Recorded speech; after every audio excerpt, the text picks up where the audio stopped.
এত বড় দুর্ঘটনা ঘটানোর পিছনে কয়টা লোকের হাত ছিল এবং তারা কে কে ছিল, তাদের নাম কি পারবেন বলতে? জীবনী তো শুনলেন আপনারা, প্রতি বছরই শুনছেন।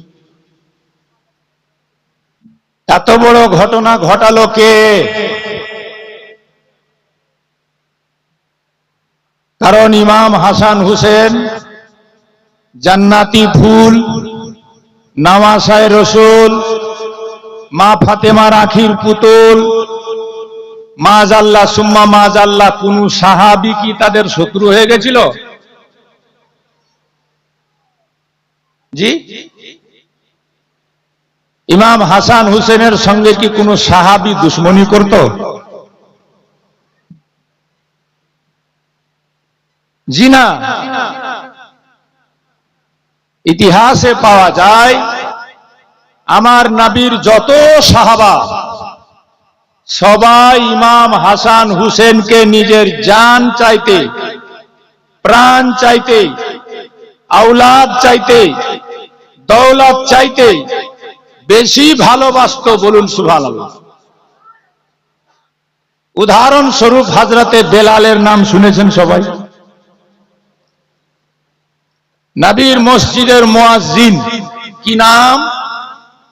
হযরতে, জোরসে বলুন, হযরতে। আল্লাহর নবী যখন জাহেরি হায়াত থেকে পর্দা করেন, বেলাল আজান দেওয়া বন্ধ করে দিয়েছেন। সব সাহাবারা বলল, বেলাল আজান দাও। বেলাল বলতো, আমাকে আর আজান দিতে বলো না।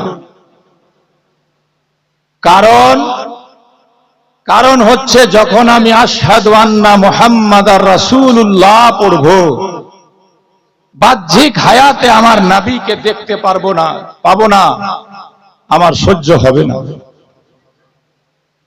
বেলালকে যখন সবাই বিরক্ত করতে লাগলো, বেলাল মদিনা ছেড়ে চলে গেল শাম দেশ। জোরে বলেন কোন দেশ? সবাই বলুন কোন দেশ? বুঝে শুনুন, খালি শুনিয়েন না, বুঝে শুনুন।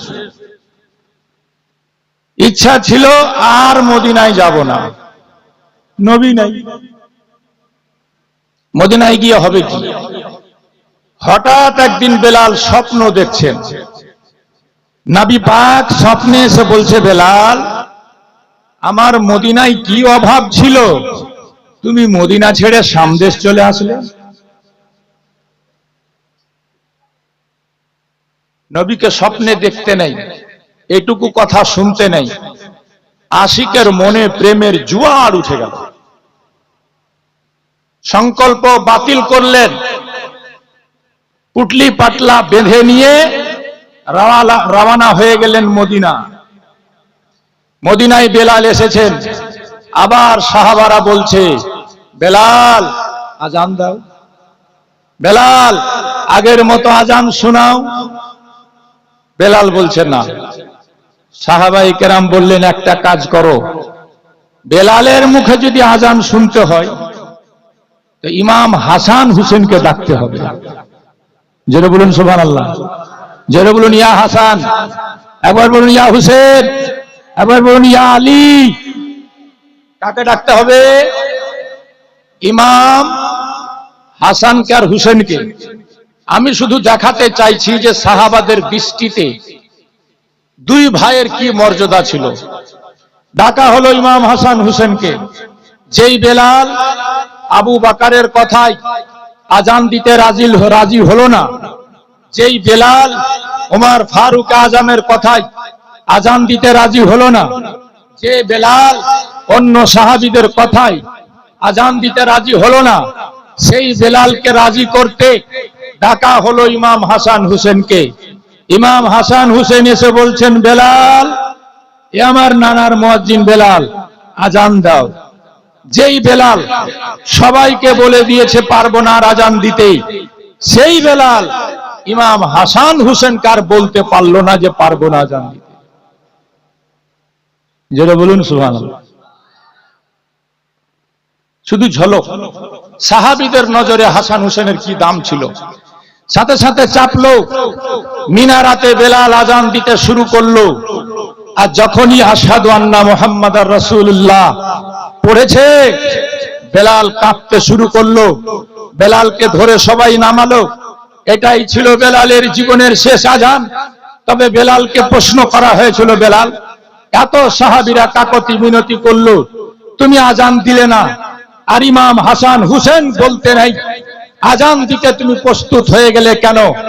বেলাল বলেছিল, জানো, তোমরা তো দেখছিলে ইমাম হাসান হুসেন আমাকে অর্ডার করছে, আমি দেখছিলাম ইমাম হাসান হুসেন রূপে মনে হচ্ছে আমার নবী অর্ডার করছে। কারণ হযরত আলী শেরে খোদা বলেন, দুই ছেলের রূপ সম্পর্কে, ইন্নাল হাসানা আশবাহান নবিয়া মিনার রাস ইলা সাদর, আমার বড় ছেলে হাসান মাথা থেকে সিনা পর্যন্ত অবিকল দেখতে নবীর মতো। ওয়া ইন্নাল হুসেনা আশবাহান নবিয়া মা কানা আসফালা মিন যালিক, আর হুসেন সিনা থেকে পায়ের তলা পর্যন্ত নবী মুস্তাফার মতো। দুইজনাকে দাঁড় করে দিলে মনে হতো আমার নবী দাঁড়িয়ে আছে। জোরে বলুন। কিন্তু এদের একজনাকে বিষ দিয়ে আর একজনাকে কারবালার ময়দানে নিয়ে গিয়ে 3 দিন ভুখা প্যাসা রেখে শহীদ করা হলো। এই চক্রান্তটা কাদের ছিল? কে কে ছিল? কয়জন ছিল? জানা আছে আপনাদের?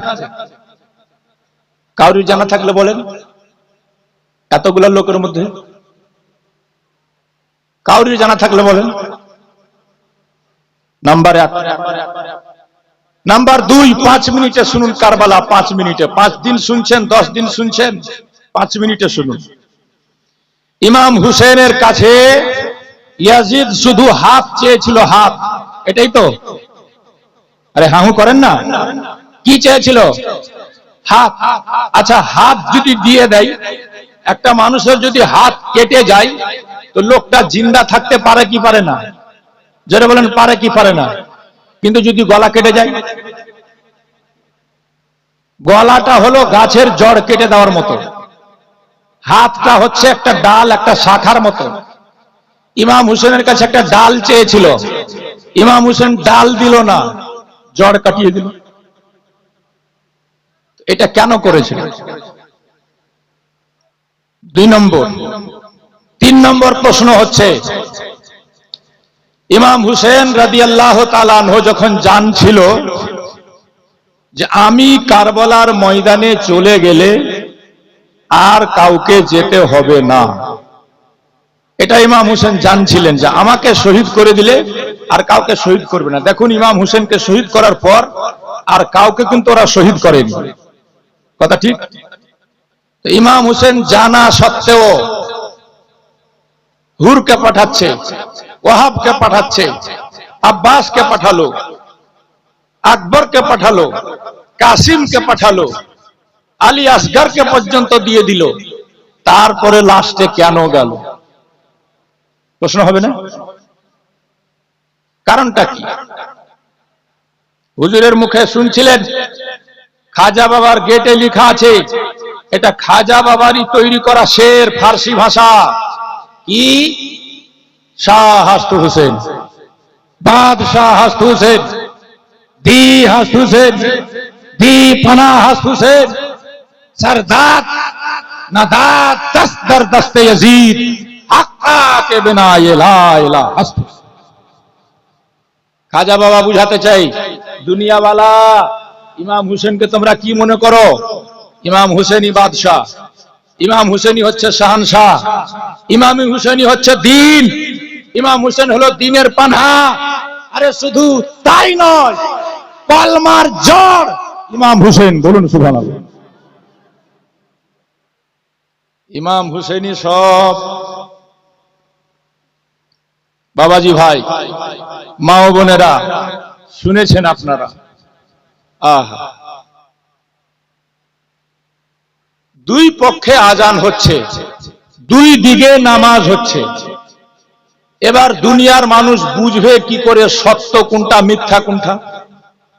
একদিকে যদি পূজা হতো, একদিকে আজান হতো, ক্লিয়ার বুঝা যেত এটা হক, এটা বাতিল। ওইদিকেও হাফিজ, এদিকেও কোরআনের হাফিজ, ওইদিকেও আলিম, এ দলেও আলিম, ওখানেও জামাত হচ্ছে, এখানেও জামাত হচ্ছে। আপনি বুঝবেন কি করে কোন দল সত্য? যেটা কথা বলতে বলতে ছেড়ে দিলাম। হুসেন বাদশাহ, হুসেন শাহানশাহ বলছে খাজা বাবা, তাহলে ইমাম হুসেনের মাথা কেটে বল্লমের মাথায় গেথে জালিমেরা গোটা কুফা থেকে শাম দেশ পর্যন্ত ঘুরিয়েছিল কেন? ঘুরিয়েছিল না? শুনেছেন না আপনারা? কারবালার পরের ঘটনা শুনেছেন তো? হ্যাঁ, মাথা কেটে নিয়ে কি কি করলো শুনেছেন না? এই মাথা কেটে নিয়ে কুফা নিয়ে যাওয়া হয়েছিল। ইবনে জিয়াদ যখন ইমাম হুসেনের মাথাটা দেখলো, একটা তস্তে রেখে মাথাটাকে ধরে এরকম উঁচা করে ইমাম হুসেনকে অপদস্থ করতে চাচ্ছিল, কিছু কথা বলতে যাচ্ছিল। ইমাম হুসেনের কাটা মাথা থেকে এক ফোঁটা রক্ত ইবনে জিয়াদের জাঙ্ঘের উপরে পড়লো। আর পড়তে নেই, জাঙ্কে ভেদ করে, জাঙ্কে ছেদ করে, যে চেয়ারে বসেছিল চেয়ারে ছিদ্র করে ইমাম হুসেনের রক্ত মাটিতে গিয়ে হারিয়ে গেল। বলুন সুবহানাল্লাহ। ওই জখমে ইবনে জিয়াদ মারা গেছে। বেরাদার বন্ধুগণ, ভাইরা আমার, একটা কথা সব আলিমেরা বলে, কাতলে হুসেন আসল মে মর্গে यजीद है, ইসলাম জিন্দা होता है हर কারবালা के बाद। এজন্য কারবালাকে স্মরণ করা খুবই দরকার। আমি তো বলছি 5 দিন নয়, মুহররমের চাঁদ উঠবে সেই দিন থেকে ইমাম হুসেনের প্রোগ্রাম মানান, দুনিয়াকে জানান। হ্যাঁ, সারা পৃথিবীতে কয়েক জায়গাতে হয়, তবে সবচাইতে বড় প্রোগ্রাম যেটা হয় সেটা বাংলাদেশ চট্টগ্রামে। একবার আমি আর আমাদের হুজুর গেছিলাম চট্টগ্রাম। এইবার 39তম প্রোগ্রাম হলো। যে লোকটা এই প্রোগ্রামটা করায়, মেন যে চেয়ারম্যান প্রোগ্রামের, খালি বিদেশ থেকে পীর সাহেবদেরকে, আলিম সাহেবদেরকে নিয়ে যাওয়া, হোটেলে রাখা, ওদের খাওয়া, ওদের নজরানা, পার্সোনাল তহবিল থেকে লাস্ট রাত্রে তারা হিসাব শোনাচ্ছিল, দেখলাম মোবাইলে, 1 কোটি টাকা নিজের খরচ করেছে ইমাম হুসেনের নামে। জোরে বলবেন না সুবহানাল্লাহ? কত টাকা? আবার জালসা কমিটিকে 15 লাখ টাকা চাঁদা দিয়েছে, ওর বড় ছেলে দিয়েছে 10 লাখ টাকা। আর শেষ রাত্রিতে তাবাররুক সিন্নি করার জন্য 1.5 লক্ষ টাকার একটা আফ্রিকান গরু দিয়েছে। 10 দিন প্রোগ্রাম চলে, বড় স্ট্যান্ডার্ড প্রোগ্রাম। এরকম শাহানশাহী প্রোগ্রাম আমি দেখিনি জীবনে। মাগরিবের পর শুরু হয়, রাত 10টা থেকে 10:30টায় 11টার হাট, লাস্ট প্রোগ্রাম খতম। কারোর কোনো অসুবিধা হয় না। অনেক দূর দূর থেকে, ডিস্ট্রিক্ট থেকে লোক আসে। প্রতিদিন এসার পর সবাইকে বিরিয়ানির প্যাকেট দেওয়া হয়, যত লোক আসে। তো দেখলাম ইমাম হুসেনের ভক্ত বাংলাদেশে মন থেকে মানাচ্ছে তারা। এক একজন মেয়র আর মেজর 10 লাখ 15 লাখ টাকা করে সে প্রোগ্রামে চাঁদা দেয়। যে পৃষ্ঠপোষকতায় আছেন বর্তমান চেয়ারম্যান সুফি মিজান তার নাম, তিনি বলছেন, হুজুর 100 টাকা মাসে ব্যাংকে চাকরি করতাম 40 বছর আগে, চাকরি ছেড়ে দিয়ে বিজনেস করতে লাগলাম। আর যখন থেকে ইমাম হুসেনের মহব্বতে এই প্রোগ্রাম করছি, আপনাদের দোয়াই, যত টাকা বছরে খরচ করি, বছর আসতে না আসতে আল্লাহ তার 10 গুণ 20 গুণ আমাকে দিয়ে দেয়।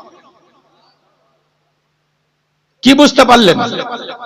ইমাম হুসেনের নামে যে যত লুটাবে আল্লাহ তাআলা তাকে ততই দিবে। জি, কার নাম? ইমাম হুসেন।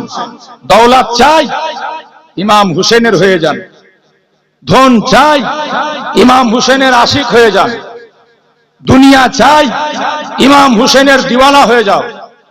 আখেরাত চাই, ইমাম হুসেনের দিওয়ানা হয়ে যাও। কারণ নবী বলে দিয়েছেন বাল্যকালে, ইন্নাল হাসানা ওয়াল হুসেনা সাইয়্যিদা শাবাবে আহলিল জান্নাহ। হাসান হুসেন হচ্ছে জান্নাতি যুবকদের সর্দার। তো জান্নাতেও যদি যেতে হয় এদের ছাড়া জান্নাতে যাওয়া সম্ভব। এজন্য আল্লাহ তৌফিক দিলে ইমাম হুসেনের নামে যত বেশি পারবেন লুটাবার চেষ্টা করবেন, মানুষকে খাওয়াবার চেষ্টা করবেন, বাটার চেষ্টা করবেন। আল্লাহ তার 10 গুণ 20 গুণ আপনাদেরকে দিয়ে দিবে ইনশাআল্লাহ।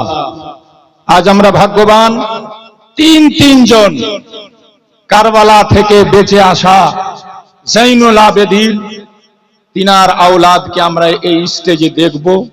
এক্ষুনি দুজনকে দেখছি, আর একজন আসছে, আর উনি আসলে আমি ইনশাআল্লাহ ছেড়ে দেব, এটা আপনারা জানেন।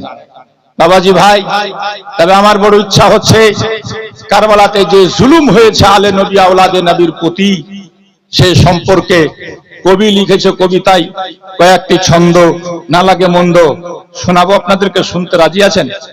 কারা কারা শুনবেন হাত উঠিয়ে দেখান তো দেখি, আর দেখি কেমন বুঝেন আপনারা।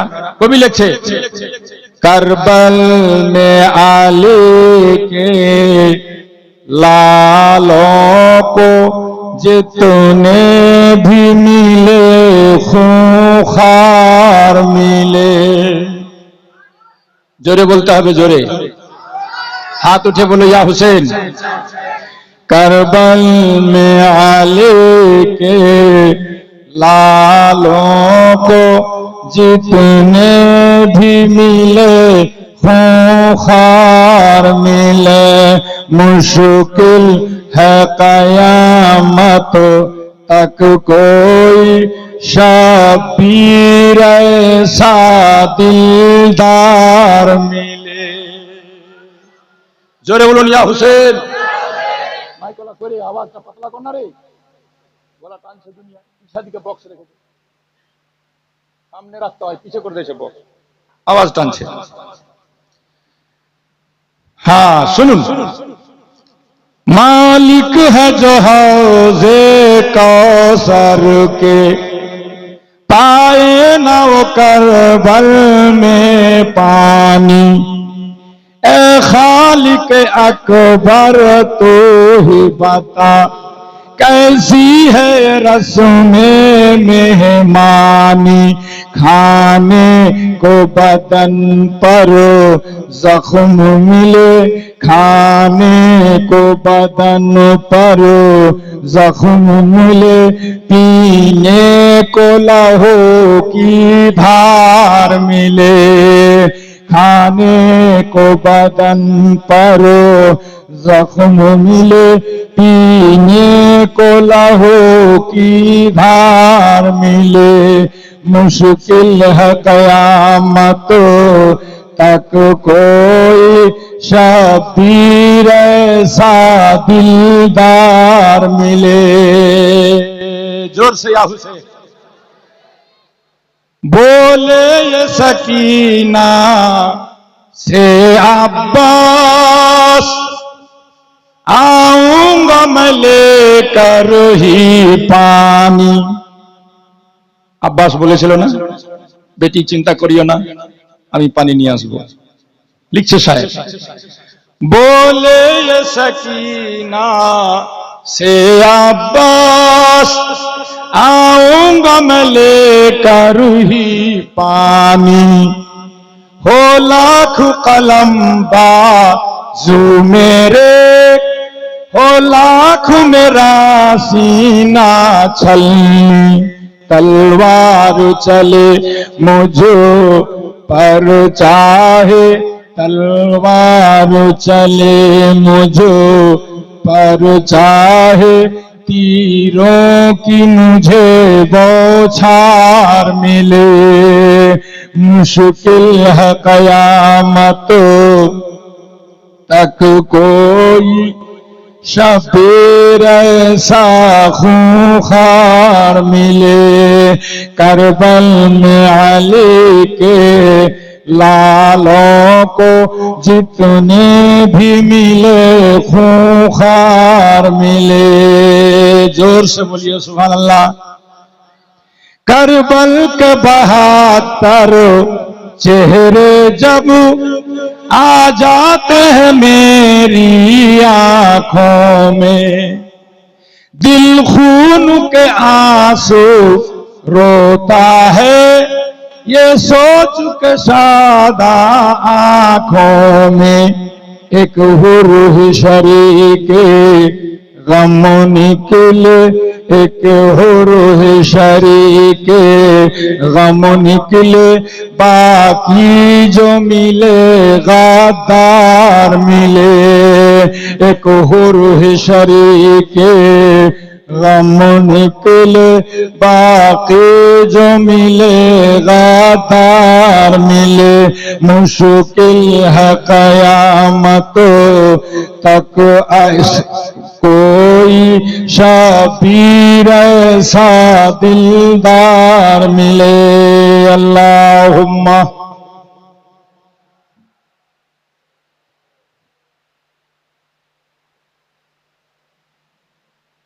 वाला आले।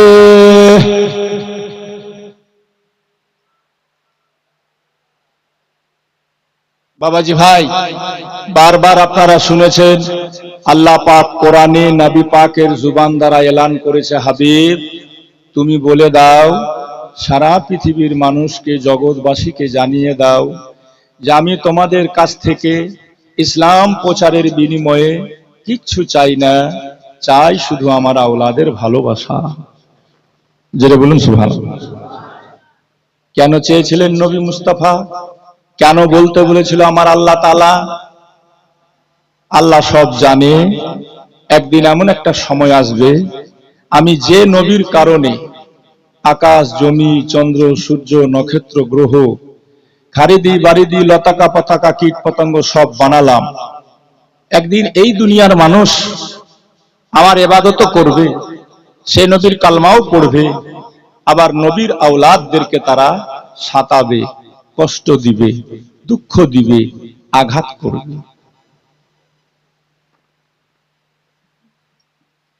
এই আঘাত কি যেমন তেমন আঘাত?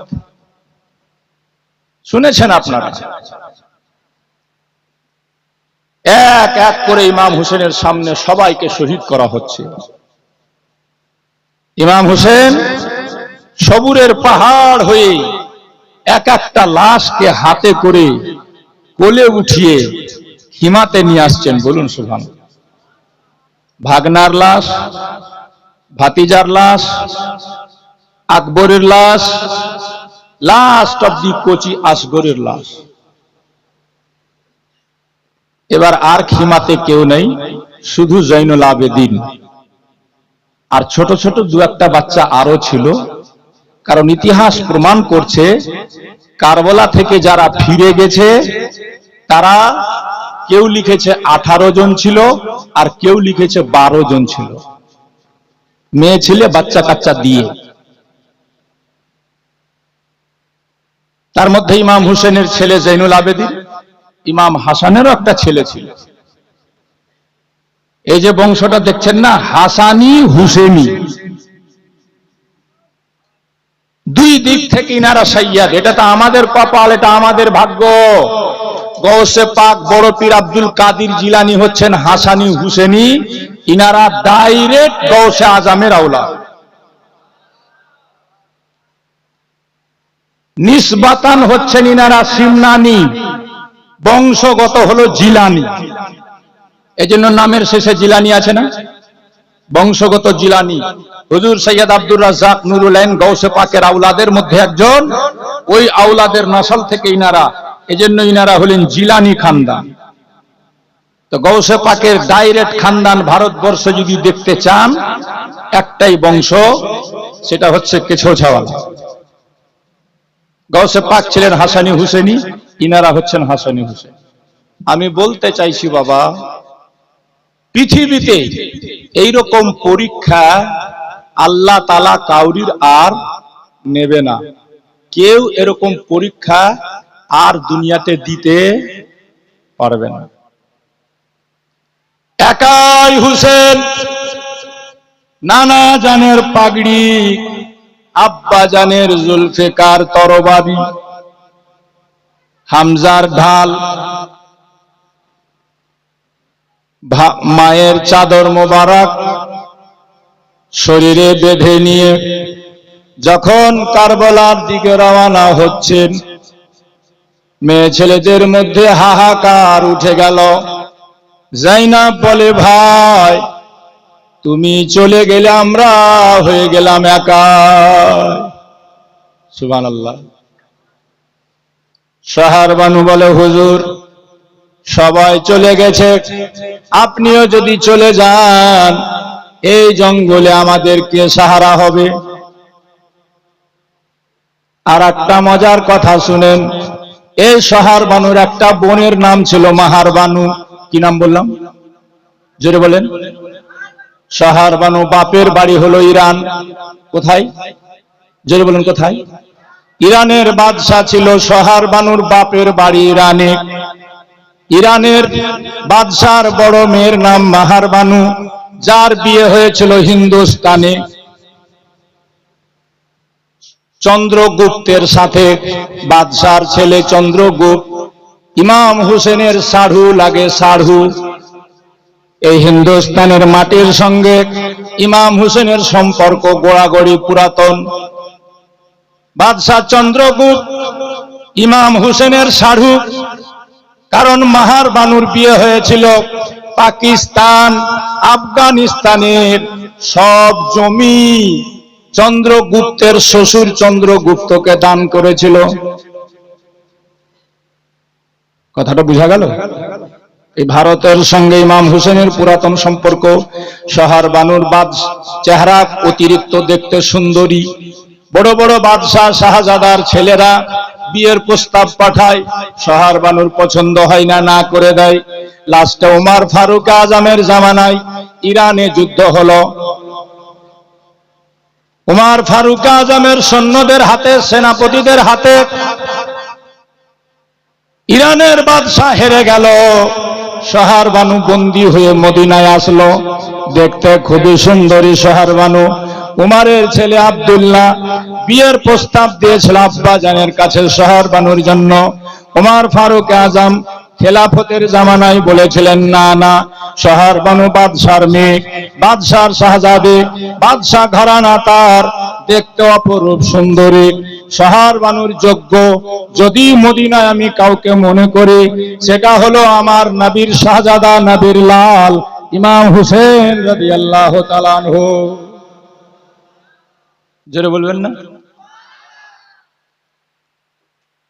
ওই শাহরবানু বাদশার শাহজাদি আকা হুসেনকে পেয়ে ইমাম হুসেনের খিদমতে জিন্দেগি কাটিয়ে দিয়েছে। আজ ইমাম হুসেন তার কাছ থেকে রওনা হচ্ছে। সুবহানাল্লাহ। ইমাম হুসেন এক এক করে সবার কাছে ইজাজত নিয়ে জুলজানা দুলদুল ঘোড়ার পিঠে চেপেছেন, সবাইকে সবুর দিয়ে সান্ত্বনা দিয়ে বলে, আল্লাহ তোমাদের হেফাজত করবে।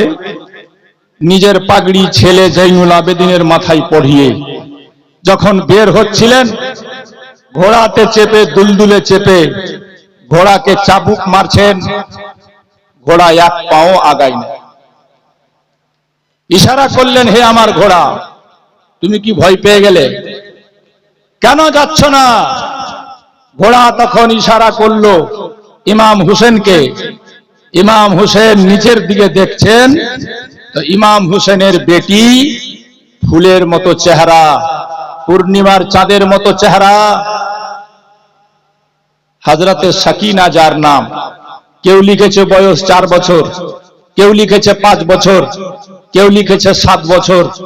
যেটাই হোক না কেন, 2 হাতে ঘোড়ার পাকে ধরে পড়ে রয়েছে। বলুন সুবহানাল্লাহ।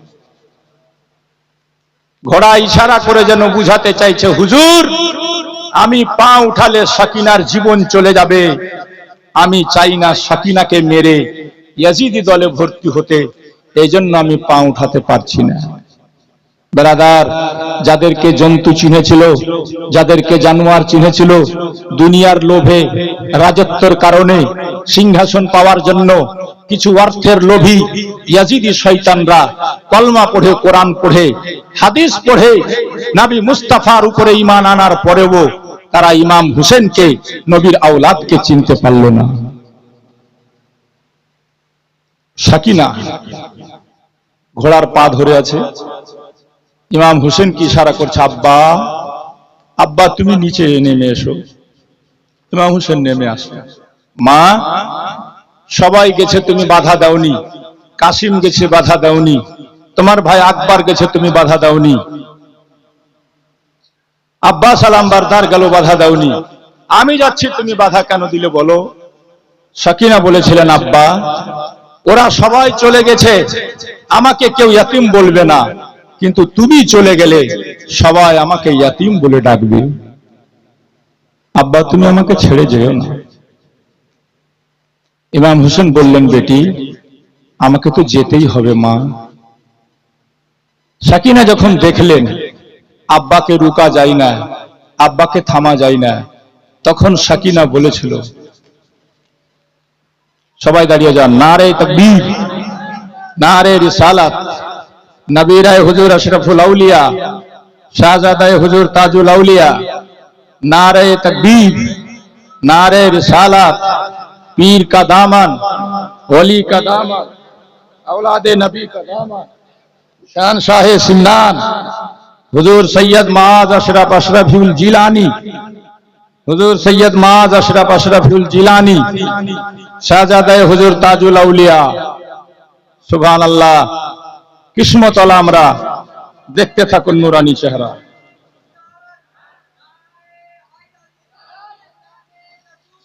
সুবহানাল্লাহ। বসে যান সবাই, দুরূদে পাক পড়ুন, কেউ আর বাইরে থাকবেন না। আল্লাহুম্মা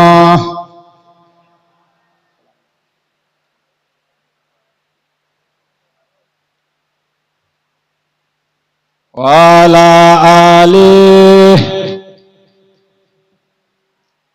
মাওলানা মুহাম্মদ সাল্লাল্লাহু আলা মুহাম্মাদিন সাল্লাল্লাহু আলা মুহাম্মদ, হরদম जुबां से निकालो पाक नामे मुहम्मद। अल्लाहुम्मा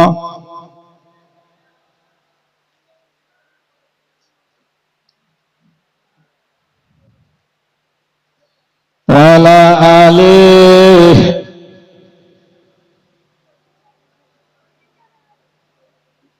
हजरत ग्रामी ইমাম হোসেন নেমে আসলেন। মা সাকিনা বলেছিল, আব্বা আমি তো তোমার বুকের উপরে ঘুমাই, আজ তুমি যদি চলে যাও, কাল থেকে আমি কার বুকে ঘুমাবো আব্বা? তাই একবার তুমি কারবালার এই গরম বালির উপরে শুয়ে যাও আব্বা, আমি একবার তোমার বুকে শুইতে চাই। ইমাম হোসেন বেটিকে খুশি করার জন্য শুয়ে গেলেন। সুগরা গিয়ে বুকে শুইল। ইমাম হোসেন উঠাচ্ছেন, মা দেরি হয়ে যাচ্ছে মা, জালিমরা ভাববে হোসেন ভয় পেয়ে গেছে, আমাকে যেতে দাও। ইমাম হোসেন উঠলেন, সকিনা হাত ধরে নিয়েছে। আব্বা যেও না, যে গেছে কেউ ফিরে আসেনি আব্বা, তুমি গেলে তুমিও তো ফিরে আসবে না। আব্বা আমাদের কি হবে?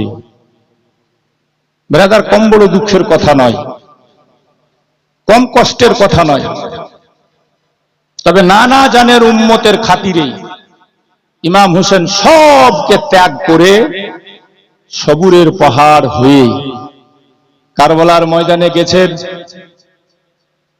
আর নিজের পবিত্র জীবন দিয়ে ইসলামের ঝান্ডাকে এমন করে উত্তোলন করে গেছেন যে সুবহানাল্লাহ, সবাই বলতে বাধ্য হচ্ছে, কাতলে হুসেন আসল में मर्गे यजीद है, इस्लाम जिंदा होता है हर करबला के बाद।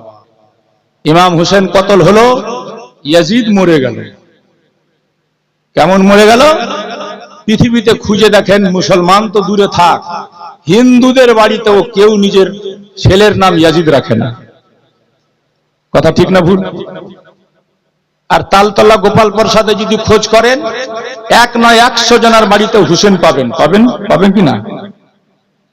তো কতলে হুসেন আসল মে মর গয়ে ইয়াজিদ है, মানে এটাই কতল করেছে হুসেনকে, মরে গেছে ইয়াজিদ, ইমাম হুসেন চিরস্থায়ী জীবিত হয়ে গেছে, জিন্দা হয়ে গেছে। ব্রাদার বন্ধুগণ ভাইরা আমার, সেই ইমাম হুসেন রাদিয়াল্লাহু তাআলা আনহুর শাহজাদা লাল জৈনুল আবেদিনের বংশধর আজ আমাদের মাঝে বিরাজমান।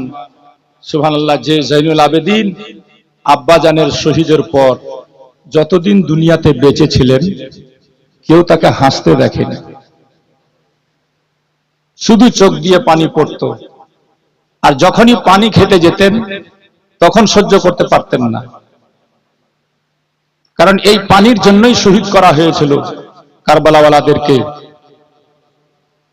অনেক কথা, লম্বা ইতিহাস, রাত অনেক বেশি হয়ে গেছে, অনেকক্ষণ ধরে আপনারা ধৈর্য সহকারে বসে আছেন, আমি আর আগে পারবো না। যিনি আমাদের আজকের সভার মেন অতিথি, মেন মেহমান, উনি এসে পৌঁছে গেছেন। এই জন্য আমি আর নিজের বক্তব্যকে আগে বাড়াতে চাইছি না। কয়েকটি প্রশ্ন করেছিলাম, সে প্রশ্নগুলোর জবাব দিতে হলে সময় লাগবে, কোনোদিন সময় পেলে বলবো। তবে এগুলো জিনিস জেনে রাখা আমাদের প্রত্যেকেরই দরকার, সেগুলো জানার চেষ্টা করবেন, শুধু শুনবেন না। তবে আজ আমি শুধু এটাই আপনাদেরকে বুঝাতে চাই, কারবালার ময়দানে আশিকরা, প্রেমিকরা সর্বপ্রথম ইমাম হুসেনের দলে যে যোগদান করেছিল 22,000 সৈন্যকে বাদ দিয়ে, সেই প্রেমিকটার নাম হলো হুর। কি নাম বলুন তো, সবাই বলুন কি নাম? হুর। 22,000-এর দলে ছিল, 72-এর দিকে কেন এলো? ওই যে আমি বললাম, আজান তো ওইদিকেও হচ্ছিল, আজান এইদিকেও হচ্ছিল, বুঝবেন কি করে সত্য কোনটা মিথ্যা কোনটা? হুর সেদিন বুঝেছিল যে আমার নবী কি বলেছেন। তো নবী বলেছেন আল হুসেন মিন্নি ওয়া আনা মিনাল হুসেন, হুসেন মুঝসে मैं হুসেন সে। নবী বুঝিয়ে দিয়েছেন হুসেন আমার থেকে, আমি হুসেন থেকে। হুর বুঝে গেল নবী যেদিকে সত্য সেই দিকে। জোরে বলুন সুবহানাল্লাহ। নবী হুসেনের দিকে, হক সেই দিকে। তাই 22,000-কে লাত মেরে হুর এসেছিল ইমাম হুসেনের দরবারে আর বলেছিল, আকা আমি আপনার গোলাম হয়ে এসেছি, আমাকে গোলামিতে কবুল করুন। ইমাম হুসেন বললেন, কবুল করলাম। হুর বলেছিল, আকা যতক্ষণ পর্যন্ত আপনি আমাকে সবার আগে কারবালায় যেতে না বলেছেন, আমি মনে করব না যে আপনি আমাকে কবুল করেছেন। এই বেরাদার, এর নাম হলো আশিক, এর নাম হলো প্রেমিক। হুর গেল 22,000-এর সামনে গিয়ে লড়তে লড়তে জখম হয়ে জীবন দিয়ে ধন্য হয়েছে। হুসেনকে ডাক দিয়েছে, ইমাম হুসেন দৌড়ে গেছেন, হুরকে কোলে উঠিয়েছেন। হুর একটা মুচকি হাসি দিয়ে জন্মের মতো ইমাম হুসেনের কোলের উপরে দম ছেড়ে জান্নাতে চলে গেছে। এর নাম হলো আশিকে হুসেন। মুখে মুখে শুধু আশিকে হুসেন হলে হবে না। আমি এত বড় সভাতে কয়েকটা আশিকে হুসেন দেখব। আমার আপনার পীর হুজুর তাজুল আউলিয়া, হুজুর আশরাফুল আউলিয়া ইমাম হুসেনের সেই মিশনকে, যে মিশন হুসেন কারবালা থেকে সারা জগৎবাসীকে দিতে চেয়েছিলেন, সেই মিশন নিয়ে সারা জিন্দেগি ঘুরতে ঘুরতে জীবনের শেষে আশরাফুল আউলিয়া বাংলার মাটিতে এসে পান্ডুয়া শরীফে আমাদের ঘরে ঘরে শিক্ষার আলো জ্বেলে দিতে যে প্রতিষ্ঠান মখদুম আশরাফ মিশন কায়েম করলেন, আলহামদুলিল্লাহ মাত্র 27 বছরে সারা দুনিয়াতে মিশনের চর্চা শুরু হয়ে গেছে। আপনারা জানেন মুফতি পর্যন্ত পড়াশোনা হয়, Bangla medium school, English medium school পিরানা পীরে শুরু হয়েছে। আপনাদের অজানা কিছু নাই। উনি আমাদের মাঝে এই প্রতিষ্ঠানটাকে আমাদের ঘরে ঘরে পৌঁছে দিতে আমার আপনার পীর হুজুর তাজুল আউলিয়া কি করেছেন, কাছছাড় মাটিতে না গেলে বুঝতে পারবেন না। বাপ দাদার পৈতৃক সম্পত্তি, কোটি কোটি টাকার জায়গা, 4 মঞ্জিলা ইমারত খানকা বানিয়ে সম্পূর্ণ জায়গাটা পান্ডুয়া মিশনকে দান করে দিয়েছেন। কত বড় কুরবানি দিয়েছেন হুজুর তাজুল আউলিয়া। তাই আমাদের মাঝে আমাদের ছেলে মেয়েকে উন্নত করতে চাইছেন তিনারা, সে প্রতিষ্ঠানটা আপনাদের ভালো লাগে কি লাগে না? হাত উঠিয়ে বলুন, ভালো লাগে কি লাগে না? হুজুর যেটা করছেন সেটা ভালো করছেন না খারাপ?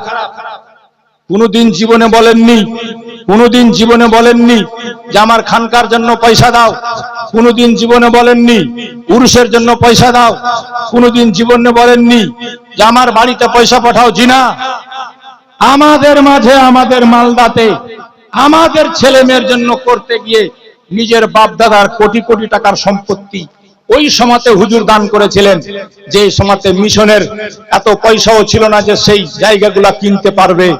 সেই সময়তে হুজুর মূল্যবান জায়গা ছেলে মেয়েদের জন্য আই ইনকামের জায়গা না করে সম্পূর্ণ বিল্ডিংটাই দান করে দিয়েছেন পান্ডুয়া মিশনকে।